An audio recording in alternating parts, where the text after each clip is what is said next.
உனக்கு என்னென்ன ட்ரிபிள் இருக்கோ அந்தந்த ட்ரிபிளுக்கு எத்தனை கீர்த்தனங்கள் ஒன்ன ஒண்டி செய்ய பண்ணிட்டா 100கணக்கான விஷயங்களும் அனுகூலமாகும். மகாலட்சுமி எப்படி ஆத்துக்கு வருவா, வந்தாலும் எப்படி இருப்பா?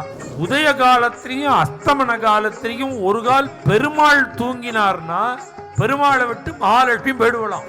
அந்த பகவான உனக்கு அனுகூலனா பண்ணினுட்டேன்னா எல்லாம் அனுகூலமாயிடும்.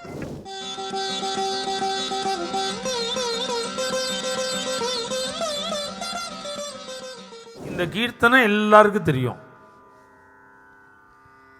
இந்த கவலையும் எல்லாருக்கும் தெரியும். இந்த கீர்த்தனையும் கவலையும் சேர்த்து பார்த்ததே கிடையாது. அதனாலதான் மகான்கள்லாம் நமக்கு பஜன சம்பிரதாயத்தில் எல்லாத்தையும் சொல்ற, க்ஷேமமா இருக்க வேண்டிய அத்தனை விஷயங்களையும் சொல்லிவிட்டு வைகுண்ட வரையில் கொடுக்குறான். உனக்கு என்னென்ன ட்ரிபிள் இருக்கோ அந்தந்த ட்ரிபிளுக்கு எத்தனை கீர்த்தனங்கள், எல்லாத்தினுடைய முடிவு என்ன அப்படின்னா தேயோ நாராயண சதா.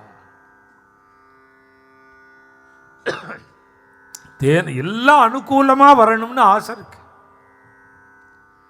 சம்சார சொன்னது கேட்கணும், குழந்தைகள் சொன்னது கேட்கணும், மாட்டு பொண்ணு சொன்னது கேட்கணும், மாப்பிள்ளை சொன்னது கேட்கணும், பேரம்பேத்திகள்லாம் சொன்னது கேட்க, எல்லா ஆசையும் இருக்கு. எல்லாருக்கும் எல்லாம் அனுகூலமா இருக்கணும்னு ஆசை இருக்கு. 60 வயசு 80 வயசு கிழவர், 85 வயசு கிழவர், 60 வயசு சட்டி பூர்த்தியான பிள்ளையை அதட்டுவர்.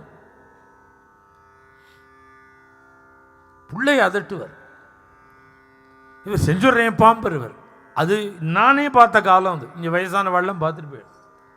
இன்னைக்கு 15 வயசு பையனை மிரட்ட முடியல அப்பாவால். 15 வயசு பையனை கண்டிக்க முடியல. உன் ஜோலியை பார்த்துட்டு போங்கிறான் அந்த பையன். இவன் ஸ்கூல் ஃபீஸு இந்த மாமா தான் கட்டுறார், பைக்கு இவர் தான் வாங்கி தர்றார், நீ உன் ஜோலியை பாருங்கிறான். சுவாதீனம் இருக்கா? அனுகூலம் இருக்கா? எதுலையுமே அனுகூலம் இல்லை. அநேகமாக நான் சொல்றது 175 பேருக்கு இன்னைக்கு அனுபவத்தில் இருக்குது. வெளியில் சொல்லிக்க முடியலையே தவிர அப்படிதான் இருக்கு. நீ பண்ண வேண்டிய காரியம் என்ன? சர்வானுகூலோ பகவான். அந்த பகவானை உனக்கு அனுகூலனா பண்ணினுட்டேன்னா எல்லாம் அனுகூலமாயிடும். நீ பண்ண வேண்டிய காரியம் ஒன்ன பண்ணினா எல்லாம் சரியாயிடும். நீ அந்த ஒன்ன பண்ணாத வரையில் 100கணக்கான ப்ராப்ளங்களை ஃபேஸ் பண்ணணும். ஒன்ன ஒண்டி செய்ய பண்ணினுட்டா 100கணக்கான விஷயங்களும் அனுகூலமாக போயிடும். அதனால நமக்கு கவலை இல்லாமல் இல்லை, பயம் இல்லாமல் இல்லை, சிரமம் இல்லாமல் இல்லை, எல்லாம் நிறையா சமிருத்தியாக இருக்கு. இது போறதுக்கு வழி என்னன்னா பகவானுடைய சரணாரவிந்தம், பகவத் ஸ்மரணம், நிம்மதி. எங்க எங்க எங்க மனசுக்கு சாந்தி கிடைக்கிறது சொல்லு.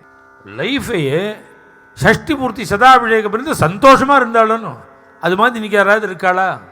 50 வயசுலேயே அலுப்பு வந்துடும். ஏன் அலுப்பு வந்துடுதுன்னா சேர்ந்துட்டே இருக்கே தவிர அது அங்கேருந்து இறக்க தெரியல. அவளுக்கு பாரம் சேர்ந்துட்டே இருக்கு. ஒரு 3 மணி நேரம் நம்முடைய தர்மங்களை முழுக்க அனுஷ்டானம் பண்ணிட்டு அப்படி இந்த போய் உட்காந்துன்னு அதை ஆன் பண்ணேன்னு வச்சுக்கோணும் டப்பாவை, அதை என்ஜாய் பண்ண முடியும், திருப்தியாக இருக்கும். இதை விட்டுட்டு பிரம்மகத்தி மாதிரி ராத்திரி 12 மணி 3 மணி பிறந்து முழிச்சுட்டு இருந்துட்டு கார்த்தால 10 மணி பிறந்து தூங்கிட்டு மகாலட்சுமி எப்படி ஆத்துக்கு வருவா? வந்தாலும் எப்படி இருப்பா? வந்த வழியே போயிடும்ல. ஏன்னா உதய காலத்திலையும் அஸ்தமன காலத்திலையும் ஒரு கால் பெருமாள் தூங்கினார்னா பெருமாளை விட்டு மகாலட்சுமி போயிடுவலாம். விமுஞ்சதி ஸ்ரீரபி சக்கரபாணினம். அகலகில்லேன்னு மார்பிள உட்கார்ந்து இருக்கிற தாயார் கூட உதயகால அஸ்தமன காலத்தில் பெருமாள் தூங்கினான்னா கிளம்பி விடுவலாம். உனக்கு எனக்கு சரியா வராது. தாயார் பெருமாளையே விட்டு நகருவாள்னா நம்மளை விட்டு நகர்றதுக்கு லக்னமா பாப்பா?